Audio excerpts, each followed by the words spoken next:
Morning, everybody, or afternoon. So good to see you all here and back and, socializing with distance. If you can just have a seat, we're going to start in a minute.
Sorry, guys. I'm having a morning. I have to disclaimer. My kid's not well.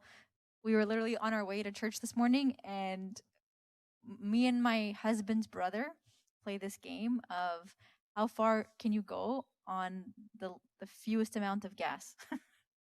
So like I will be driving and my car will say 0 kilometers and I'll drive to the gas station and then send Tamara a picture of like 0 kilometers, I beat you, and the car didn't stop. So my husband decided to play this game this morning, but he lost.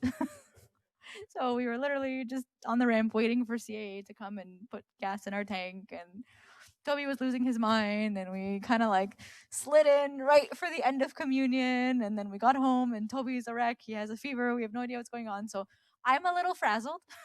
Just so you know, my husband is texting me updates about how Toby's doing.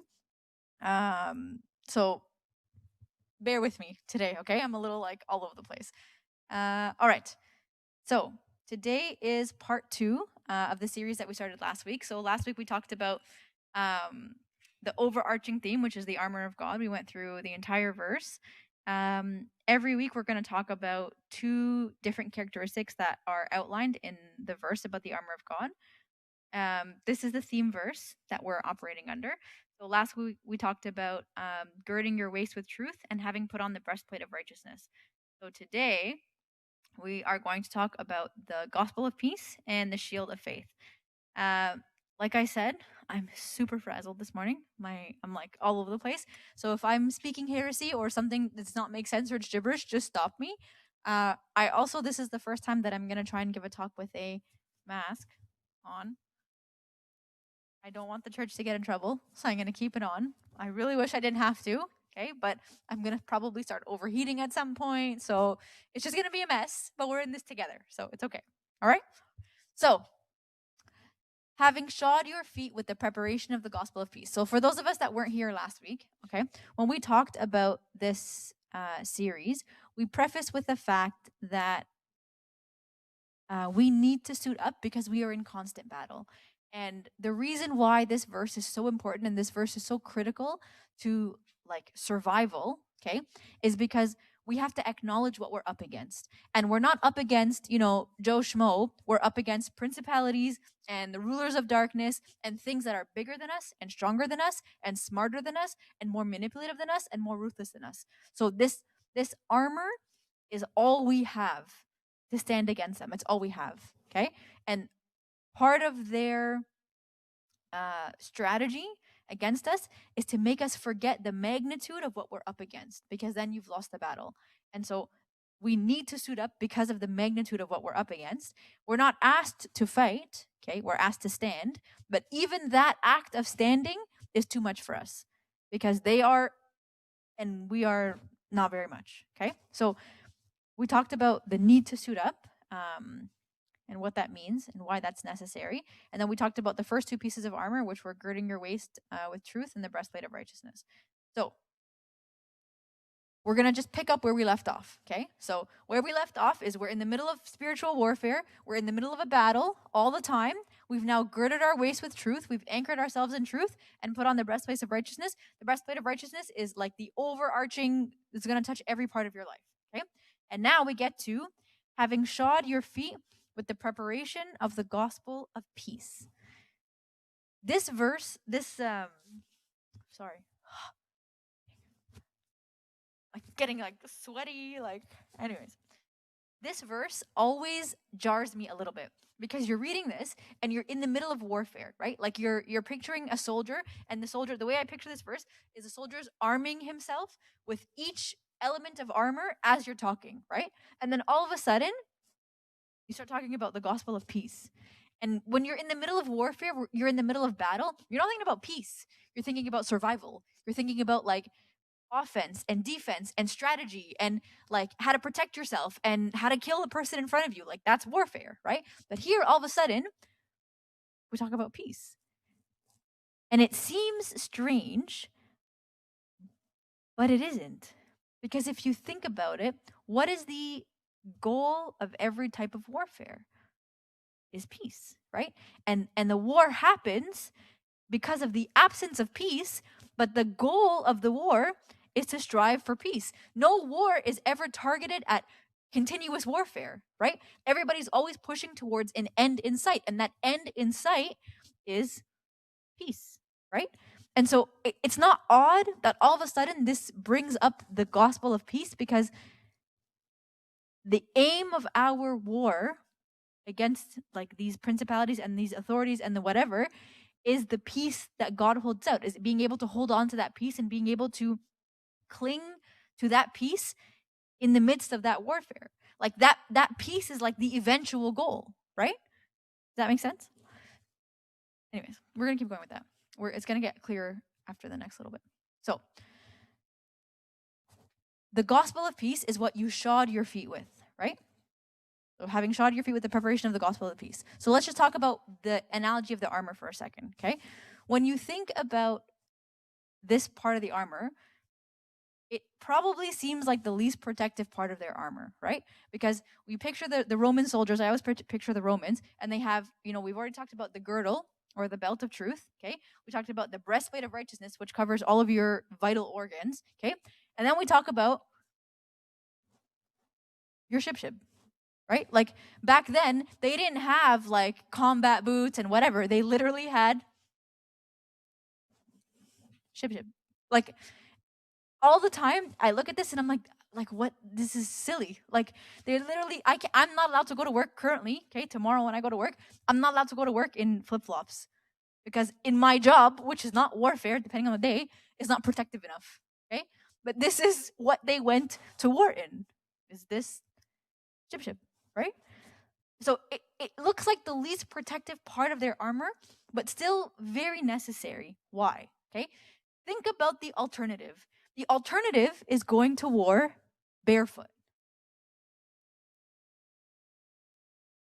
We came home from a vacation on Friday night, and when we were away, my daughter we were just picking up, like, we have this like funny thing where everywhere we go, we just get a magnet from that place, and then we put on the fridge so that like my daughter remembers like this is where we went and this is what we did or whatever. We were just buying a magnet, and she went into the store and she saw this like ship that had Minnie Mouse on it. Daddy, did you see? Oh, Daddy, please, can I have it? Daddy. And she just like had a meltdown about this like amazing ship. Like it's so nice. Please, Daddy, please, Daddy, please, Daddy. Mommy looks at me like, should I buy it? I'm like, I don't know, sure, like whatever. Like it makes me no difference. So, anyways, it's a big deal, and she got it. Mommy, look what Daddy got me, and she's like so excited. And in the store, she's like, Mommy, take this one off. I want to put the new ones on. Just take off the tags, and she puts it on in the store. Right? She gets that from me. Okay. So she puts it on, and for the rest of the day, she's walking around like this. She's going like this. Mommy, look at my new ship, and she says ship because that's what I say, and she's so excited. Okay. By the end of the day, because it's brand new, she can't stand them. Okay, because they're giving her like blisters, they're like those rubbery things, and she hates them. Okay, and please, Mommy, can I take it off? We went out to eat for dinner because nobody's cooking on the way back from a road trip, and we're like, she's sitting in her chair and she rips them off, and she's like, they're hurting my feet, Mommy. I don't want to wear it. Oh, they're fine, whatever. We were tired after the road trip. I'm like, go barefoot. I don't care. Like, it's been a long day. We look homeless. We're like sweaty and everything from the heat. Like, whatever. These people in the restaurant can judge me. Like, I don't care. Okay. Interestingly, though, okay, so, and just for some perspective, Millie can like sit and like have a meal and talk and color. Toby is not capable of sitting for more than maybe 60 seconds. Like, that's his upper maximum. And so anytime we go out to eat, okay, it's Toby just doing laps. And one of us is just walking after him and trying to shove some food in his mouth as he's doing laps. And Millie's sitting nicely and coloring. Okay, that's our life. So Toby is doing his laps. And Millie's like, Mommy, I want to go run with them. Okay, sure, go run with them. And we're eating on a patio because we're only in phase 2. We're in Vaughan. And so she gets up and she puts her foot like this. She's like, Mommy, the ground is too hot. I can't walk. I'm like, put your shoes on. And she's like, I don't want to. They hurt my feet. I'm like, what do you want? Like, you got to pick one. I'm not going to carry you to run after Toby. I'm tired. Like, put your shoes on. So then what she starts doing is she starts dodging the areas that are not shaded, right? So she's like playing hopscotch. So like there's an umbrella here, so she goes here barefoot, and then here barefoot, and then here barefoot. But she can't walk everywhere because she's not wearing any ship. Okay? So yes, this seems like the least protective part of it, but think about what it would be like if you didn't have it. If you are barefoot, your mobility is severely limited. Any type of harsh landscape, any type of harsher temperatures, you are limited from going there. And as a soldier, the limitations are already quite large. Like Mishnah is another reason why you can't do something, or another reason why you have to strategize about where you go, right? Like you're in survival mode. So while, they don't appear to be very protective, without them, you may not be able to stand where you're asked to stand. And thereby, they are very necessary because all we are asked to do in this battle is to stand. That's your whole job, is to stand. And if you can't even do that, put your shoes on. So, what does shodding your feet with the gospel of peace enable you to do? Okay, what does that mean? Okay, it enables you to walk through rougher areas. Okay, so whatever your terrain is, I mean, ideally, if you're going hiking up a mountain, a shib is still not sufficient. Okay, but like I said, it's inevitably better than being barefoot. Okay, like walking on a rock barefoot versus walking on a rock with a shib, one is clearly the winner. Okay, so it enables you to walk through rough areas. So think about that in the context of your life when you're going through a rough patch. Okay? If you have shod your feet with the gospel of peace and you go through a rough patch, you are armed with something that enables you to keep moving forward. You are armed with something that enables you to pass through this difficult time, not without pain, okay? Not without discomfort, but are you able to walk? Yes, you are. And nobody's going to sit here and pretend like your shib is going to prevent you from having any pain. That's false, okay? I don't hike, okay? I don't do that type of physical exertion. I'm not about that life, okay? But would I be able to walk through, like on this vacation that we just came back on? We went on a nature walk. My daughter loves nature. I hate nature. Whatever. I will do it because I love her, okay? I don't have any footwear that is not ship. This is my summer right here. Everything I have is a variation of this. That's all I have, okay? I don't like socks, okay? This is all I have. She wants to go on a nature walk, her and her dad. Okay, great. Let's go on a nature walk. Extremely uncomfortable in a ship. It's like muddy and the pond and like whatever. There's bugs everywhere. Like it's brutal. Was I able to do it? Yes, I was. Was I comfortable doing it? No. Okay. But was I able to do it? Yes, I was. And shodding your feet with the gospel of peace doesn't mean that you're going to float through life like skipping and butterflies and lollipops. But are you able to walk and to stand where you're asked to stand? Yes, you are. Put your shoes on. Shodding your feet with the gospel of peace, the analogy of shoes or shib, also gains you traction. Okay? So again, I'm drawing on this vacation because this whole thing was in the back of my mind while we were on vacation. Millie's running by the pool. Okay? loves the pool, okay? And she's running without her ship, okay? And it's so slippery, okay? And every minute it felt like, Millie, don't run. Millie, don't run. Millie, it's slippery, until she slipped and she fell, okay? After that, every time she wanted to run, she put her ship on. Why? Because it gives her traction.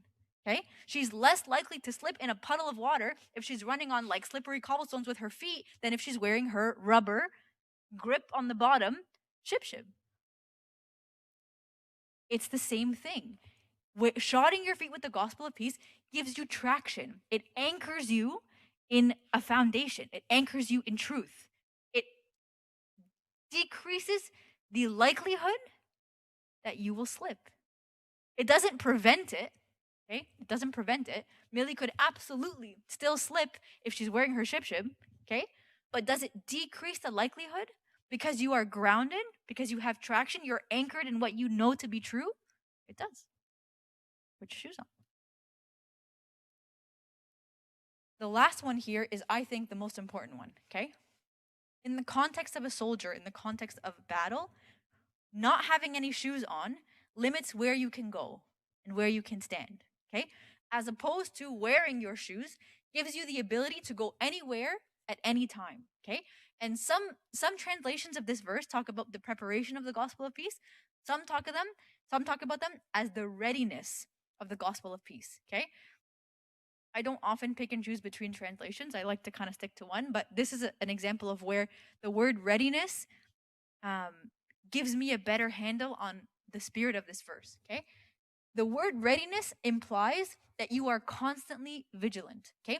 In the context of a soldier, if we're framing it in that context, okay? A soldier is not sitting there playing on his phone in the middle of battle, okay? A soldier is sitting there like hyper aware of every angle of whatever's going to come at him from whatever side when he's not expecting it. But there is no time where he's not expecting it, because he's constantly ready for battle. He's constantly vigilant, okay? Like as he's on the offense, right? Like he's defending himself, but he's on the offense. He's waiting for whatever's going to come at him from any angle, okay? When you have shod your feet with the preparation of the gospel of peace, or the readiness of the gospel of peace, that implies that you are ready. You are ready for whatever Satan's going to throw at you, okay? Like whether you're in the off season or you're in season, you're training, you're ready, you're looking for it, you're waiting for whatever he's going to throw at you because you know it's coming. You may not be able to see it, you may not be able to hear it, but you're ready for it, wherever it's going to come from and whatever angle it's going to come from, okay? The other part of that is that you're ready to go wherever the gospel is going to move you.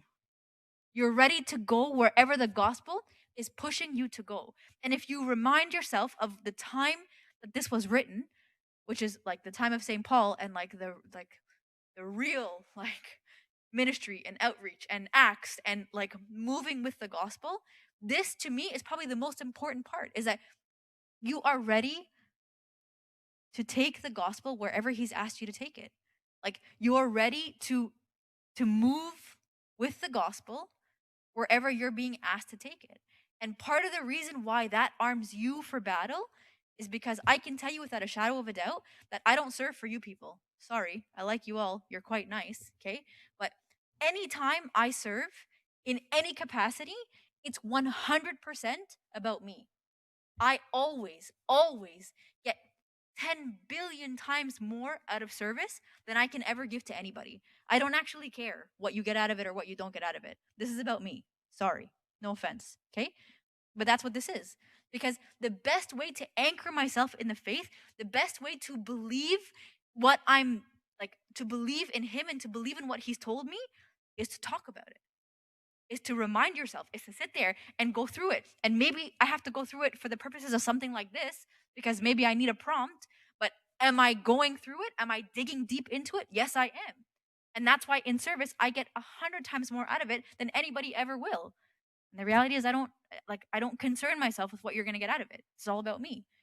And so that's why shodding your feet with the preparation of the gospel of peace, or the readiness of the gospel of peace, anchors you in your faith. Because in spreading the gospel to others, It's almost like you're preaching to yourself.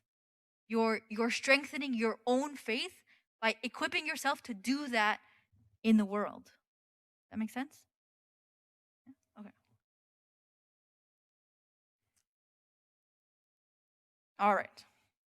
Any questions about the gospel of peace before I move on to the shield of faith? No? Okay. So we talked about shodding your feet with the gospel of peace, and now we're going to talk about taking the shield of faith, with which you will be able to quench all the fiery darts of the wicked one. Philo. Where's Philo? Where's the camera?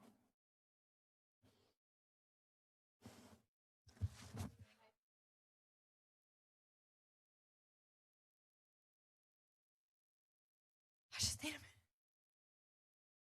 And like, I wear it all day at work and it doesn't bother me.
That they used in that day. And the deadliest weapons, or the most advanced weapons that they used to use at that time, were something called fiery darts. Okay? So St. Paul's language here is not arbitrary. It's very purposeful. Okay? And the fiery darts that they used to use, like if you look into like the history of it and whatever, like it's not whatever. There's a bunch of history around it. You can look into it if you're into archaeology or whatever. Okay, but what they used to do is they would have arrows or spears, and there'd be combustible material on the end of it, and light it on fire and shoot it. Right. So even if it doesn't kill you on contact, it definitely immobilizes you. Right, because like you're burned essentially. Okay, and you also have to remember that their armor is made of metal. Right, and metal, for those engineers out there, like definitely like transfers heat pretty well. Okay. The other one was that they would make tips hollow and then like pack it with the combustible material, and then on contact it would light up and burn. So it wouldn't necessarily be like flying in flames, but it would burst into flames on contact and then burn. Those ones were the brutal ones, because when it's coming at you, it looks the same as just a normal whatever spear or arrow, and you don't know that it's the fiery one until it makes contact with you, and then at that point it's too late, right? So this was this was like the nuclear bomb of that day, were these fiery darts. Okay, St. Paul's language here is not arbitrary. Okay, so we obviously understand who the wicked one is. Okay, the fiery darts that he's talking about are in reference to like the most like advanced form of warfare at that time. Like it doesn't get worse than this. This is number one in terms of like destructible damage. Okay, it is not a coincidence. Okay, that the analogy between the fiery darts and the advances of Satan is like warfare. Okay, these fiery darts, like you don't know that they're coming at you when they're coming. You don't know how bad they are until they hit you. Okay, you can shoot them from far or like point blank, and the damage is the same. They come without warning. They cause great pain and damage if they hit the flesh, and they can be sent one at a time, or there could just be an onslaught of them. And if you think about that in the context of what Satan does to you, it's pretty alike. Like, think about it in the context of your temptations, okay? They can come all at once, or they can come like undercover. You can think it's something that it's not until it hits you, and then you're right in the middle of it, and you didn't realize how bad it was until it hit you. Like, it's the same analogy. His analogies are not arbitrary. They're very much purposeful because he's trying to explain to people the magnitude of what's happening, the magnitude of what you're up against. And what you're up against is as bad as being shot at with fiery darts, if not worse.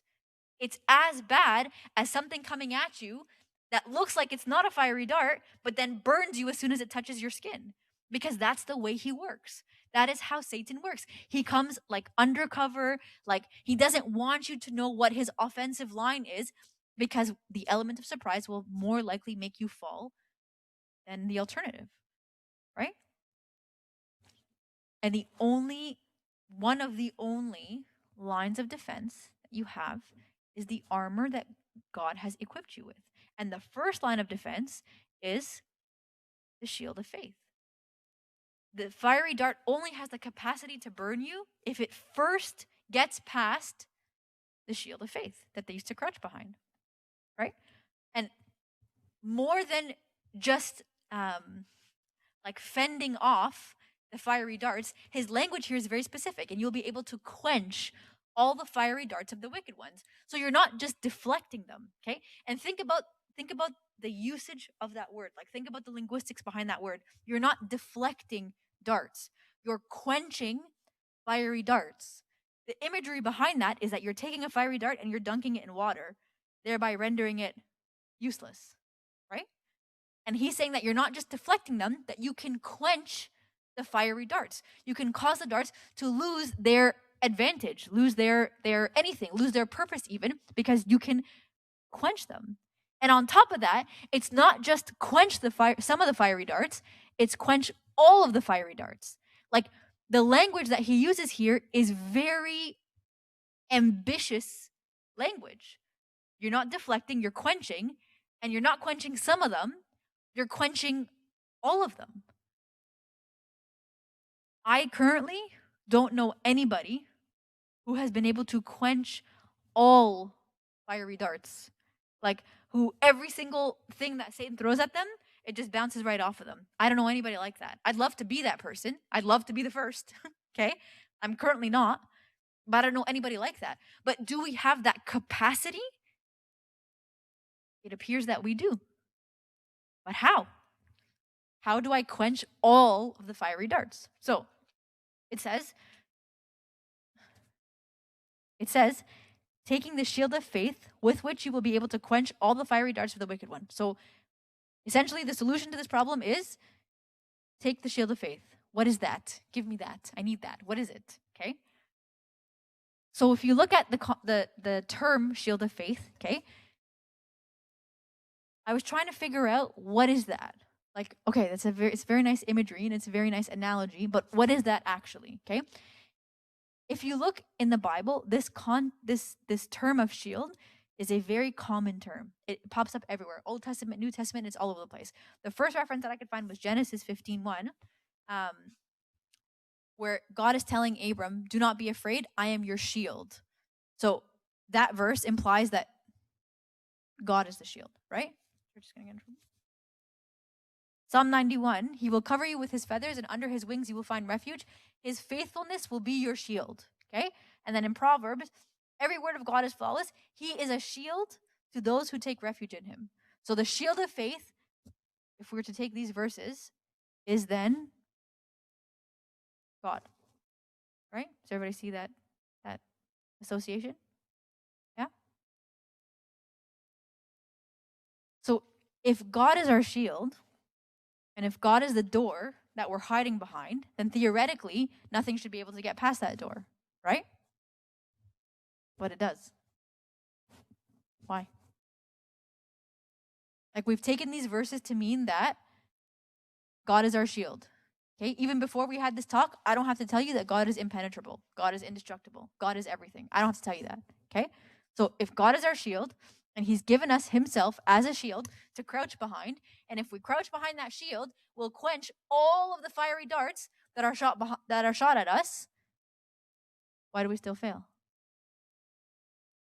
Why do we still lose?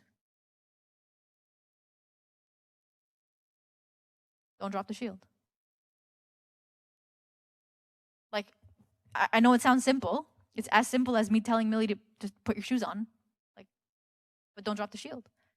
Like, if you're crouching behind the shield, nothing's gonna get at you. But if you pop your head over the shield, you're gonna get burned. If you put the shield here and you stand over there, you're gonna get burned. Don't drop your shield. Whenever a fiery dart has made contact with you, you've probably dropped your shield. Don't drop your shield.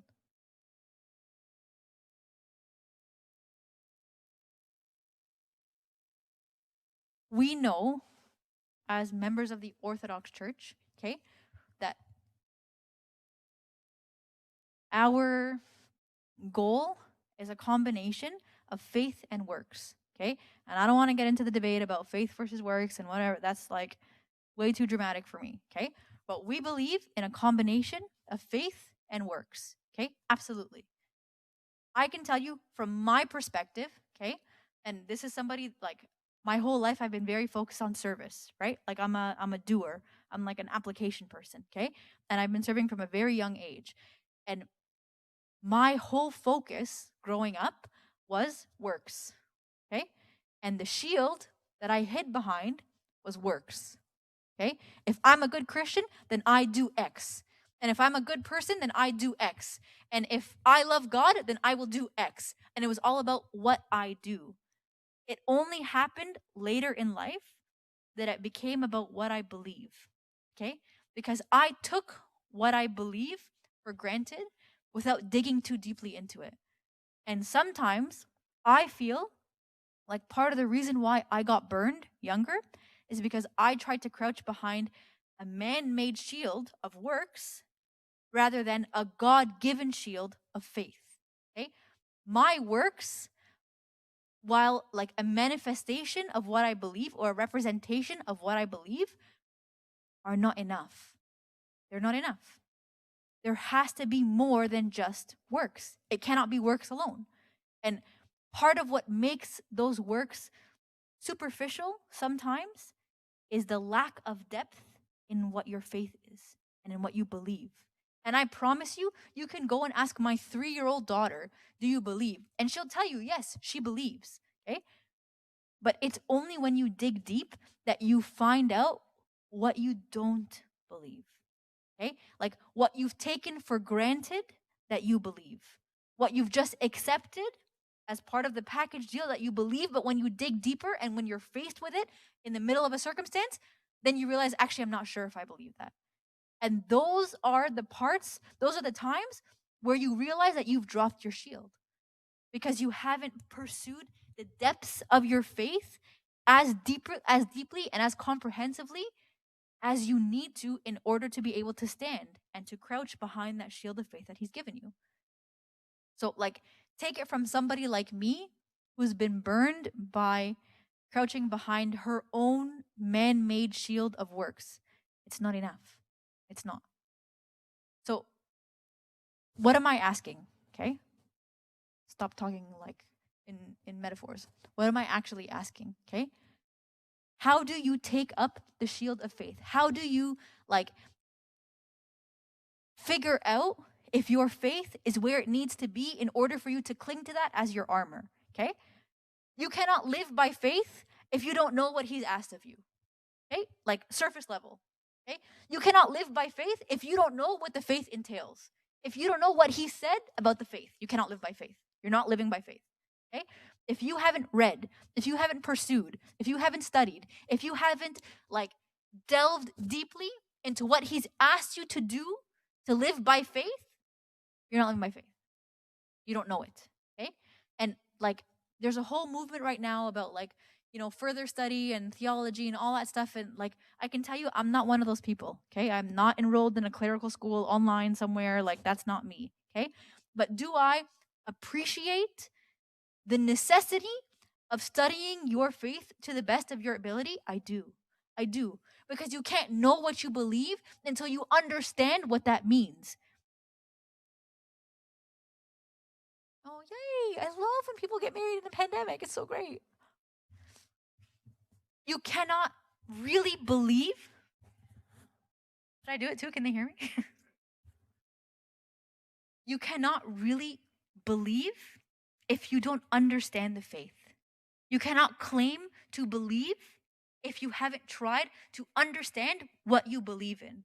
Okay? And there will be times where, like, just because you can't find the answer doesn't mean that there is no answer. Okay? And at that point, you need to exhibit a little bit of patience and a little bit of like further study. But as a general concept, in order for you to live by faith, you have to understand the faith. You have to read the faith. You have to learn about the faith. You can't walk in from 40 years away from church and be like, I'm going to go preach. What are you going to preach? You don't know anything. Like, it's not just about how you feel. It's not at all about how you feel. Okay? You have to be able to pursue the faith. And part of that is reading and learning and studying and dedicating time to understanding the faith. That's step one. Okay? Step two is when you are understanding it, when you are pursuing it, when you are reading it, do you believe in it? We are going through, I don't want to, my husband's going to kill me. We are going through a time right now in our church that's very difficult. Okay? It's extremely difficult. And there are a lot of doubts everywhere. There are a lot of insecurities everywhere. There are a lot of questions everywhere. And people are being confronted with what they've realized they don't believe, and what they've realized they don't understand, and what they've realized they don't know. Okay? If you think that this is not strategic, you are naive. This is warfare. Okay? What's happening right now, this is war. Okay? And if you do not arm yourself against what is happening right now by clinging to the faith that you know and that you have tried to understand, you've lost. You've lost.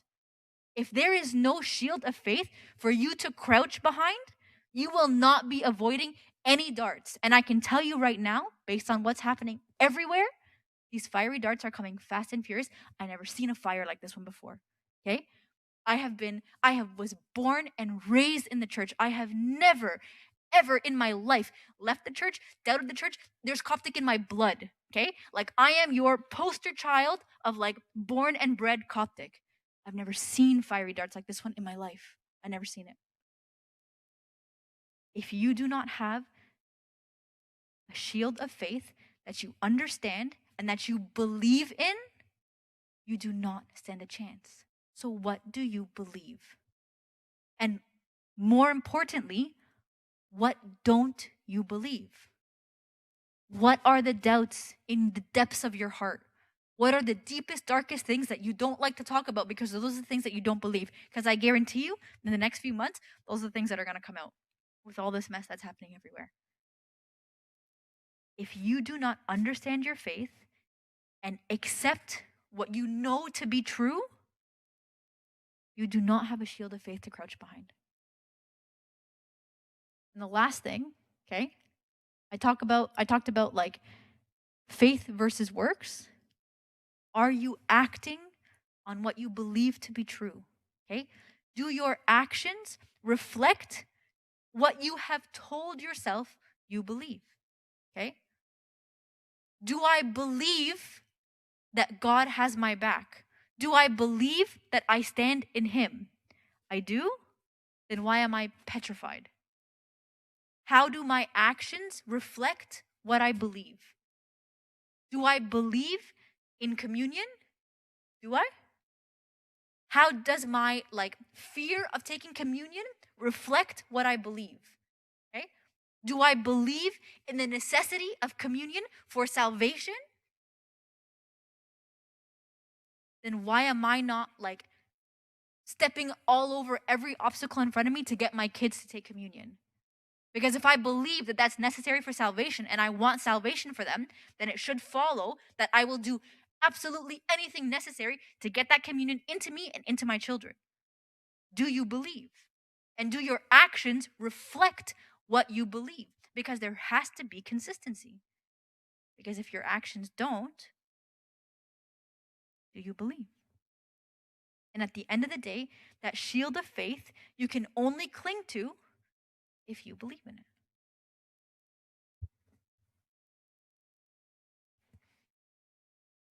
All right. think I'm sweaty enough for today. Any questions, concerns, arguments, heresies that were spoken? No? Okay. So next week will be the final week of the series. There was a little bit of concern whether it was 3 or 4 weeks. Boone is making me do all 3. It's definitely 3 then, not 4. So next week we'll talk about the last part of the verse. And then I don't know what's coming after that. I'll give that over to Marina.